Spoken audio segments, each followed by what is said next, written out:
अस्सलाम वालेकुम everyone, welcome to my channel, welcome to another vlog. I hope आप सब ठीक होंगे। हम लोग भी अल्हम्दुलिल्लाह ठीक हैं।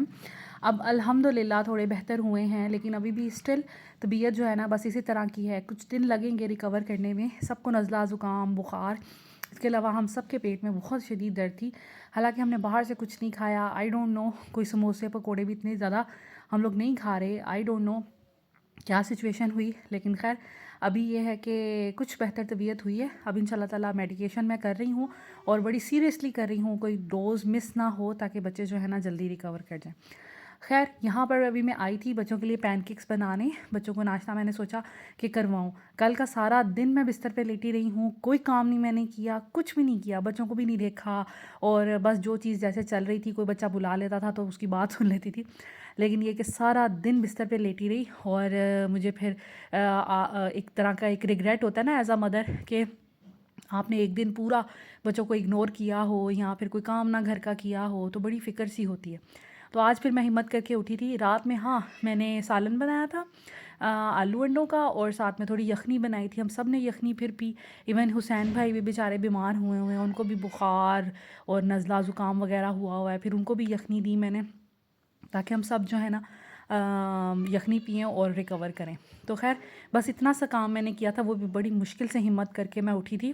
और अभी फिर मॉर्निंग का टाइम है। मैंने सोचा बच्चों को मैं नाश्ता बना के दूँ, इनकी पसंद का पैनकेक्स इनको पसंद है, तो ज़रा बच्चे ज़रा खुश हो जाएंगे। और मुझे ख़ुद भी बड़ा रिग्रेट हो रहा था कि यार कल का सारा दिन मैंने बिस्तर पे गुजार दिया तबीयत की वजह से। तो इस वजह से मुझे था कि बच्चों को उनकी पसंद का कुछ दे दिया जाए। पैनकेक्स जो हैं बहुत सिंपल रेसिपी है, मैं बहुत दफ़ा शेयर कर चुकी हूँ, इसलिए मैंने आज आपको इन फुल इंग्रेडिएंट्स नहीं दिखाए। इसमें 2 अंडे डलते हैं, 1 कप या 1.5 कप मैदा डल जाता है, 1 कप के करीब दूध डल जाता है, हाफ़ कप के करीब शुगर ऐड कर लेती हूँ, थोड़ा सा वनीला एसेंस घर में हो तो वो डाल लें।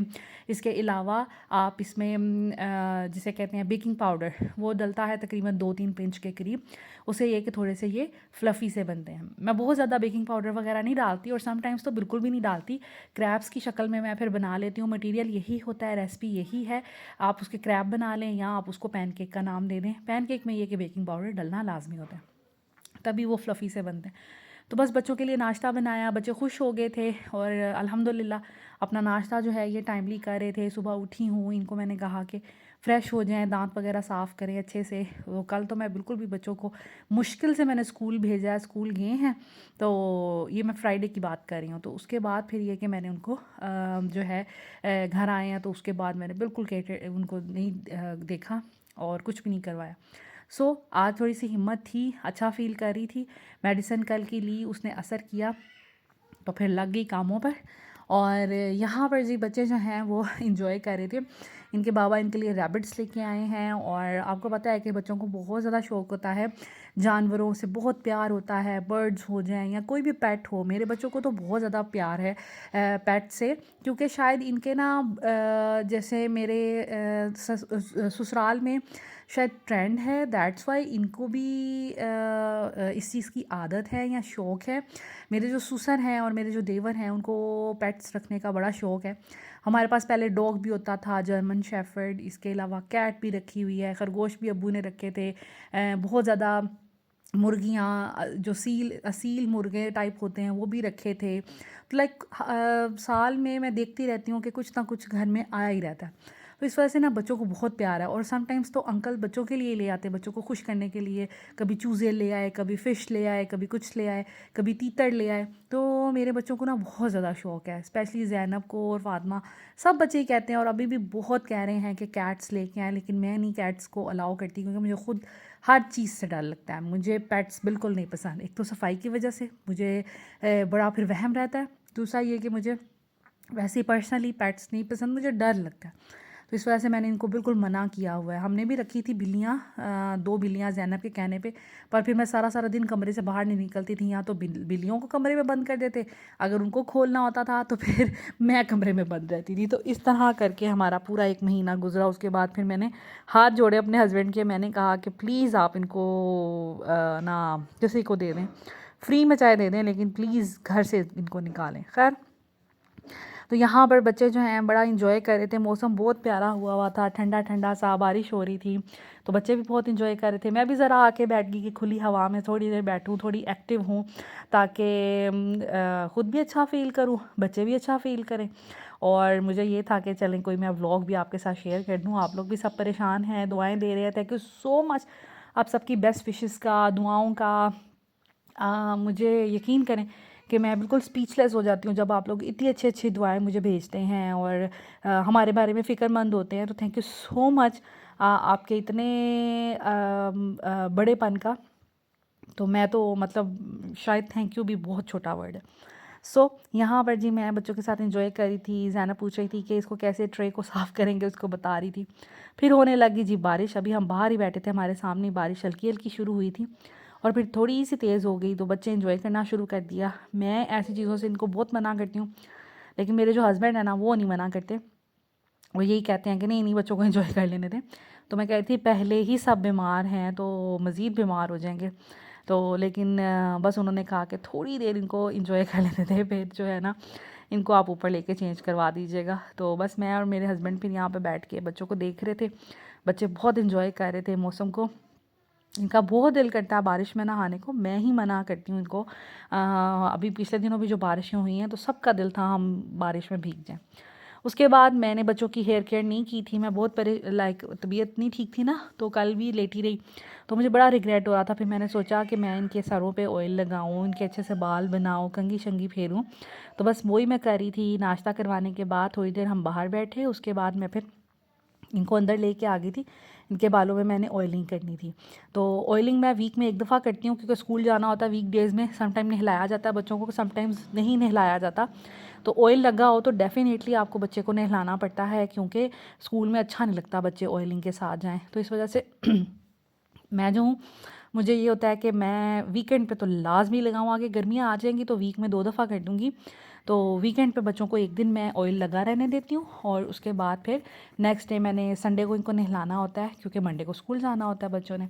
सो भाई सारे बच्चों के, और ये वही ऑयल है जो मैंने बनाया था, मैं कई दफ़ा शेयर कर चुकी हूँ, 2-3 दफ़ा शेयर कर चुकी हूँ।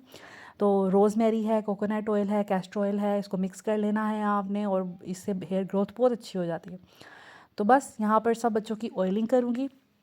अच्छा जी, तो यहाँ पर मैं आपके साथ एक बात शेयर करना चाहती हूँ। आप लोग मेरे जब मैं कोई चीज़ रिकमेंड करती हूँ तो आप लोग उसको ज़रूर ट्राई करते हैं और मुझे अच्छा फ़ीडबैक देते हैं। मेरी एक बहुत अच्छी दोस्त है, यूट्यूब की मेरी वो सब्सक्राइबर ही थी और उनके साथ मेरी दोस्ती सी हो गई और आज तक मैं उनसे मिली नहीं हूँ, लेकिन उनसे बातचीत अक्सर होती रहती है इंस्टाग्राम वगैरह पे। वो बहुत अच्छी लेडी हैं और उनका एक वो घर में बैठकर कुछ अर्निंग करना चाहती हैं, अपनी फैमिली को सपोर्ट करना चाहती हैं।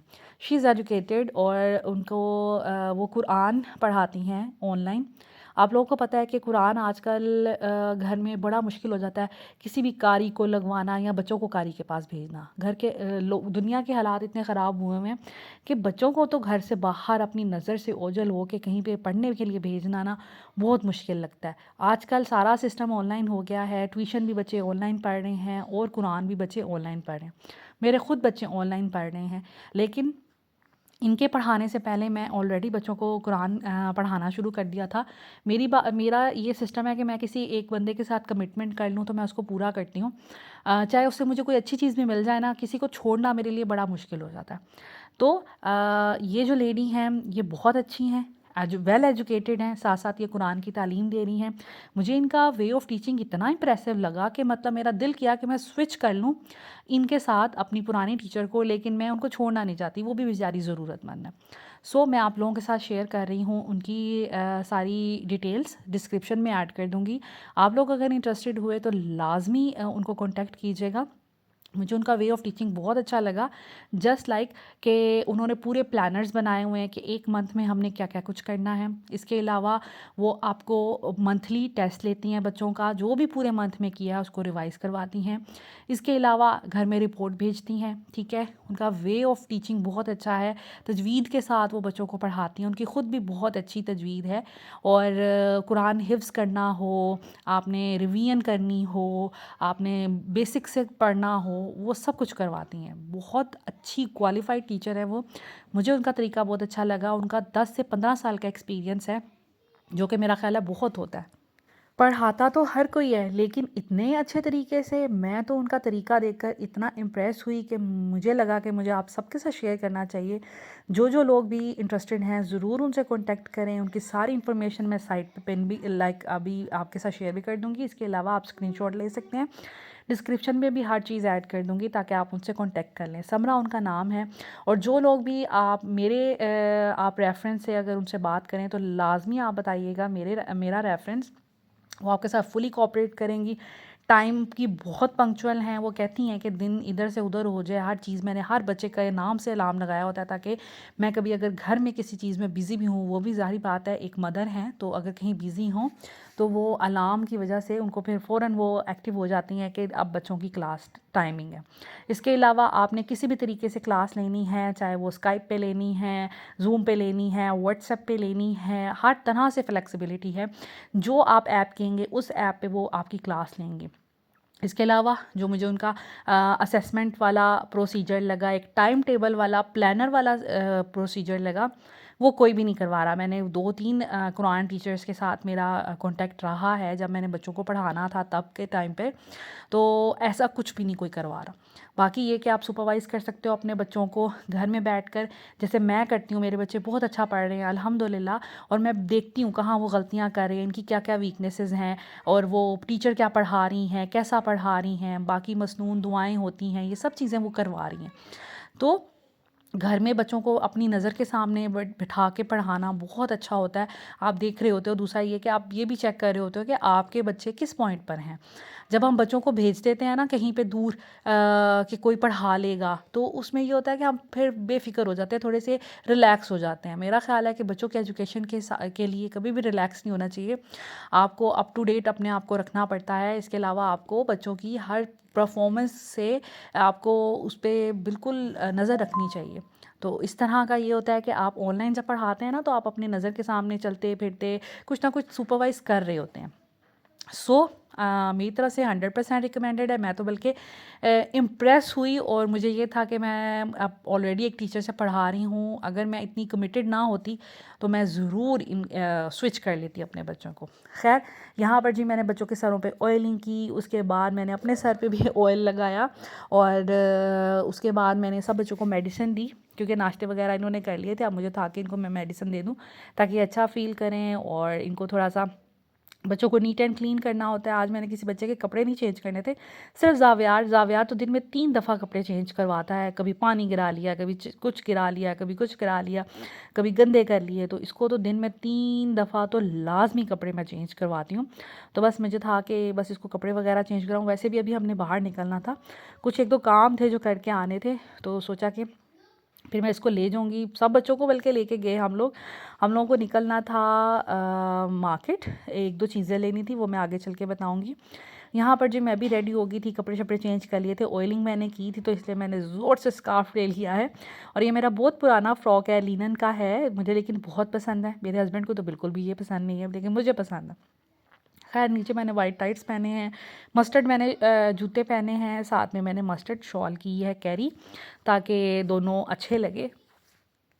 और इस ड्रेस पे ना बहुत छोटे-छोटे फ्लावर्स बने हुए हैं और इसका जो फ्लावर्स के अंदर कलर भी है ना थोड़ा मस्टर्ड सा है, तो इसलिए मैं इसके साथ मस्टर्ड शॉल या मस्टर्ड स्टॉलर लेती हूँ और साथ में मस्टर्ड जूते पहनती हूँ।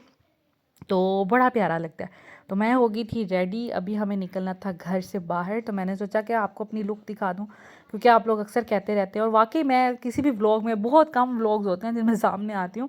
मैं भूल जाती हूँ दरअसल खुद को दिखाना। सो अभी घर से निकलेंगे, मौसम बहुत प्यारा हुआ था।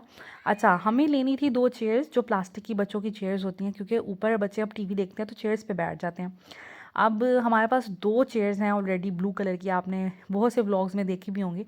अक्सर बच्चे मेरे उस पे बैठ के पढ़ भी रहे होते हैं और कुछ ना कुछ ड्राइंग वगैरह भी कर रहे होते हैं। इसके अलावा कुरान भी पढ़ रहे होते हैं और वैसे भी वो टीवी देखने के लिए भी यूज़ करते हैं। तो मुझे अब 2 और चेयर्स चाहिए क्योंकि इज़ा और ज़ावियार की नहीं है और फिर घर में होती है लड़ाई। तो हम आए थे मरी रोड। मरी रोड रावलपिंडी का एक बहुत मेन रोड है और ये रोड इस्लामाबाद और रावलपिंडी को भी आपस में मिलाता है। यहाँ पर आपको क्या चीज़ दुनिया की ऐसी नहीं है या एक हाउस होल्ड में जो चीज़ें चाहिए होती हैं, ऐसी नहीं है जो आपको ना मिलें। ये वाला जो रोड है ना, ये निकलता है जी कॉलेज रोड की तरफ। यहाँ पे आपको होम डेकोर की हर आइटम मिल जाएगी, चाहे वो पिंटरेस्ट वाली हो या कोई भी हो। इसके अलावा ये जो मेन रोड है, यहाँ से आपको इलेक्ट्रॉनिक बाइक्स मिल जाएंगी, बाइक्स के पार्ट्स मिल जाएंगे, आपको इलेक्ट्रॉनिक्स मिल जाएंगे, गोल्ड मिल जाएगा, होम सैनिटरी की चीज़ें, होम रेनोवेशन की चीज़ें। इसके अलावा आपको फ़र्नीचर, पर्दा क्लॉथ, सोफ़ा क्लॉथ और रेडीमेड फ़र्नीचर, ऑर्डर पे भी फ़र्नीचर की कुछ शॉप्स हैं जो बनाते हैं। और इसके अलावा आपको प्लास्टिक की सारी चीज़ें मिल जाती हैं। लाइक आओ, कोई ऐसी चीज़ नहीं होगी जो इस रोड पे ना हो। इस रोड से ही जॉइन करता है जी राजा बाज़ार, इसके अलावा मोती बाज़ार आगे जाकर निकलते हैं, बनी चौक निकलता है। तो ये जो मेन रोड है ना, ये लाइक पूरे पिंडी को ना का एक मेन रोड है जो कि बहुत सी चीज़ों को आपस में जोड़ता है। तो यहाँ पर हर चीज़ मिलती है। इसके अलावा हॉस्पिटल्स भी हैं और राबी सेंटर भी इसी रोड पे आता है। खैर, वहाँ से हमने प्लास्टिक की चेयर्स ली और 2 मैंने टेबल ली हैं, वो इंशाअल्लाह नेक्स्ट व्लॉग में आपको दिखाऊंगी। फिर हम लोग आ गए थे फ़ातिमा के डॉक्टर के पास। हम जिस डॉक्टर को दिखाते हैं, डॉक्टर सलाउद्दीन, बहुत अच्छे डॉक्टर हैं। बहरिया टाउन मेन बुलीवर्ड पे बैठते हैं। इन्हीं से वासे का भी ट्रीटमेंट चल रहा था। कॉस्मेटिक वैल्यू से तो देखा जाए तो वासे ठीक हो गया, लेकिन उसकी आई जो है ना, वो बिल्कुल जिसे कहते हैं आप काम नहीं कर रही। लाइक अभी इतना कुछ इम्प्रूवमेंट नहीं आई, लेकिन जो उसकी आंख छोटी हो रही थी, सुकड़ रही थी और रेड रहती थी, उससे वो बिल्कुल इम्प्रूव हो गया। अब देखने से कोई भी नहीं देख के कह सकता वासे की आंख में कोई इशू है। तो ये डॉक्टर, इनके क्लिनिक का नाम है इसहाक आई क्लिनिक या आई हॉस्पिटल। और हम लोग इन्हीं से अपनी आंखें चेक करवाते हैं जब से हम लोग इस एरिया में आए हैं। और हम बहुत सेटिस्फाइड हैं इन डॉक्टर से। बहुत हाई मतलब इनके पास इक्विपमेंट्स हैं और बड़े अच्छे हैं। और एग्जैक्ट इनकी नज़र चेक होती है। बल्कि मैंने भी अपनी आंख का ट्रीटमेंट एक दफ़ा करवाया था, स्टिच लगवाया था अपनी आंख में 2 साल पहले। तो मैंने यहीं से लगवाया था। और बहुत अच्छे डॉक्टर हैं, इंतहाई कोऑपरेटिव और नाइस डॉक्टर हैं। सो यहाँ पर फ़ातिमा की जो ग्लासेस हैं ना, वो घूम गई थी। ये इसने कहीं घुमा दी हैं और एक उसका शीशा भी निकल गया था, फ्रेम भी खैर गुम गया। तो हम लोगों ने नए ग्लासेस बनवाने थे, तो सोचा कि हम एक दफ़ा आइज़ जो है वो चेक करवा लें, फिर हम जो है ग्लासेस बनवाएं। फ़ातिमा का नंबर थोड़ा सा बड़ा है, फ़ातिमा के साथ इशू है। इसका एक स्कैन भी हुआ है, रेटिना का शायद, यहाँ कॉर्निया का कोई स्कैन भी हुआ है। खैर लेकिन डॉक्टर ने कहा है कि वो ठीक है बिल्कुल। बस ये कि इसकी नज़र जो है बढ़ रही है, तो आपको हर 3 मंथ्स के बाद इसकी नज़र चेक करवानी है। डॉक्टर के बाद बहुत अच्छे जिसे कहते हैं इक्विपमेंट्स हैं जिनसे ये चेक करते हैं और एग्जैक्ट नज़र बच्चे की पता चल जाती है। सो फ़ातिमा का वो सारा हमने करवाया। उसके बाद हम आ गए थे घर। मैंने बच्चों को पढ़ाना था। जैसे मैंने बताया ना कि कल सारा दिन बिस्तर पे लेटने से मुझे इतना रिग्रेट में मैं चली गई कि यार मैंने कुछ किया ही नहीं आज सारा दिन। तो उस रिग्रेट को ओवरकम करने के लिए, पूरा करने के लिए, मैं बच्चों को मतलब आज सारा दिन मैंने बच्चों को दिया है। बच्चों के साथ बाज़ार गई, बच्चों की ऑयलिंग की, बच्चों को नाश्ता अपने हाथों से बना के दिया। अब मैं बच्चों को पढ़ाने बैठ गई थी। फ़ातिमा के नेक्स्ट वीक से असेसमेंट स्टार्ट हैं और उसके उसके साथ साथ फ़ातिमा को होमवर्क भी करवाना था ऑफ कोर्स। तो मैं फिर इनको लेके बैठ गई थी कि मैं इनको आज पढ़ाती हूँ। तो खैर इनको पढ़ाया। ईज़ा भी माशाल्लाह बहुत अब अच्छा पढ़ने लग गई है और कलरिंग अच्छी कर रही है और अब ए पे आ गई है और 1 लिखना हम मैंने इसको शुरू करवा दिया है। बाकी सारी चीज़ें क्वेश्चंस वगैरह वो मैं साथ साथ पूछती रहती हूँ। और माशाल्लाह ज़ैनब भी बहुत अच्छी जा रही है। अभी 99% ज़ैनब की परसेंटेज आई है, उसकी असेसमेंट हो चुकी हैं। पिछले वीक ज़ैनब का रिज़ल्ट निकला था, उससे पिछले वीक ज़ैनब की असेसमेंट थी। तो ज़ैनब की माशाल्लाह बहुत अच्छी हो गई है और ज़ैनब ने शायद क्लास में टॉप किया है। उसके बाद फ़ातिमा जो है, अभी फ़ातिमा की असेसमेंट होगी। मेरे बच्चों की तो असेसमेंट भी एक साथ नहीं होती। फ़ातिमा का क्योंकि इन दोनों के सेशंस चेंज है। इसका एडमिशन हुआ था अगस्त में, ज़ैनब का हुआ था मार्च में। तो इनके जो असेसमेंट्स हैं, एनुअल पेपर है, वो डिफरेंट डिफरेंट टाइम पर होते हैं। तो अभी फ़ातिमा की मंथली जो है ना वो असेसमेंट थी, तो उसकी तैयारी मैंने अब इसको करवाना शुरू कर देनी है इसी वीक से। जो जो फ़ातिमा की वीकनेसेस हैं, जहाँ पर फ़ातिमा अच्छी नहीं है, कुछ दुआएं हैं या कुछ भी अगर उर्दू का है, तो वो मैं प्रैक्टिस करवाती रहूँगी ताकि फ़ातिमा जो है ना इम्प्रूव हो जाए जब तक इसका असेसमेंट स्टार्ट होगी। तो वीकेंड पे ज़रा थोड़ा टाइम होता है, वीकेंड पे पढ़ाने का भी मज़ा आता है और बच्चे जो हैं वो पढ़ भी लेते हैं। बाकी वीक डेज़ में और स्पेशली रमज़ान में तो मैं तो रोज़ा के बाद इनको अफ्तारी के बाद पढ़ाती हूँ और मुझे ये होता है कि बस जल्दी जल्दी अपना काम ख़त्म कर लें और मेरी जान छूटे। इतना मैं उस वक्त डल फील कर रही होती हूँ और लो फील कर रही होती हूँ ना, इनको पढ़ाना मेरे लिए इतना मुश्किल हो जाता। तो बस ये फिर इनका रूटीन का ही काम हो रहा होता है, एक्स्ट्रा तो कुछ भी नहीं हो रहा था। खैर लेकिन ये कि वीकेंड्स पे मैं फिर अच्छा टाइम दे देती हूँ और फिर इनको जो पूरे वीक में इनका हो रहा होता है ना, उस सब की रिवीजन मैं करवाती हूँ, सुन लेती हूँ। और मुझे पढ़ाने का भी बच्चों को ये फ़ायदा होता है कि मुझे पता होता है कि मेरे बच्चे किस पोजीशन पे हैं, इनको क्या चीज़ आती है, क्या चीज़ नहीं आती, किस चीज़ में मेरा कौन सा बच्चा वीक है। तो ख़ुद पढ़ाने का ना फ़ायदा ये बहुत ज़्यादा होता है कि मदर्स को पता होता है कि बच्चे में क्या कमज़ोरी है, बच्चा कितना अच्छा है या कितना बुरा है। सो मैं तो कहूँगी कि जहाँ तक हो सके अपने बच्चों को ख़ुद पढ़ाएं, और मैं भी कोशिश करूँगी कि जहाँ तक मेरे लिए पॉसिबल हुआ मैं अपने बच्चों को खुद ही पढ़ाऊँगी। उसके बाद हम आगे थे ये आई पॉइंट पे, जो कि बहरिया टाउन में लोकेटेड है। बहरिया टाउन फ़ेज़ 7-8 के करीब ही है, क्लॉक जो राउंड अबाउट है उसके करीब। तो यहाँ पर हम लोग आगे थे। हम लोग हमेशा अपने ग्लासेस यहीं से बनवाते हैं। यहाँ पर हम आए इसलिए थे कि इनके पास अच्छे फ्रेम्स होते हैं जो कि बच्चे जैसे मर्ज़ी हैंडल करें, इसको तोड़ें मरोड़ें, ये टूटते नहीं हैं, काफ़ी अच्छे होते हैं इनका प्लास्टिक। तो इनके पास काफ़ी अच्छे एक्सपेंसिव वाले होते हैं। एक्सपेंसिव तो हैं इनके, लेकिन ये कि बार बार ग्लासेस बनवाने से आपको पता है बच्चे बहुत तोड़ते हैं ग्लासेस। तो फ़ायदा हो जाता है कि आप महंगे ले लें लेकिन अच्छे ले लें, फ्लेक्सिबल ले लें, ताकि बच्चा जैसे मर्ज़ी उसको हैंडल करे, फ्रेम टूटे नहीं और बच्चे को चुभना भी नहीं चाहिए। तो इसलिए हम फ़ातिमा को भी साथ लेके आए थे ताकि एग्जैक्ट पता चल सके इसके फ़ेस पे कौन सा सूट करेगा। इसके अलावा सूट करने के अलावा भी बच्चे की फ़ेस साइज़ का हिसाब करना होता है। फ्रेम बहुत बड़ा हो या बहुत छोटा हो तो भी बच्चे को विजन में प्रॉब्लम होती है, थोड़ी इरिटेशन हो सकती है। दैट्स वाई हम फिर इसको साथ लेके आए थे ताकि इसके फेस के बिल्कुल अकॉर्डिंगली हम फ्रेम जो है ना सेलेक्ट कर सकें। तो बस यहाँ पर पहना पहना के देख रहे थे। फिर बच्ची है माशाल्लाह, तो उसको ये होता है अच्छा मैंने ये वाला कलर लेना है, मैंने वो वाला कलर लेना है। तो हम फिर खैर उसकी पसंद का उसको लेके दे रहे थे फ्रेम। और यहाँ पर भाई चेक कर रहे थे क्योंकि फ़ातिमा का सिलेंड्रिकल नंबर है, एक एक्सेस होता है और एक कोई और होता है, और साथ सिलेंड्रिकल नंबर भी होता है। तो ये थोड़ा टेक्निकल नंबर होता है फ़ातिमा की, बस ये प्रॉब्लम है। इस वजह से हम लोग किसी ना तो किसी भी एवं किसी डॉक्टर के पास चले गए या ऐसे ही फ्रेम बनवा दिया, नहीं, हम हमेशा डॉक्टर से कंसल्ट करते हैं और किसी अच्छी जगह से फ्रेम वगैरह चूज़ करते हैं। तो मैयर वो कह रहे थे कि आँख से कितना दूर है और कितना फ्रेम का साइज़ होना चाहिए, कितनी डेप्थ वगैरह होनी चाहिए, तो वो सारा अच्छे से कर रहे थे।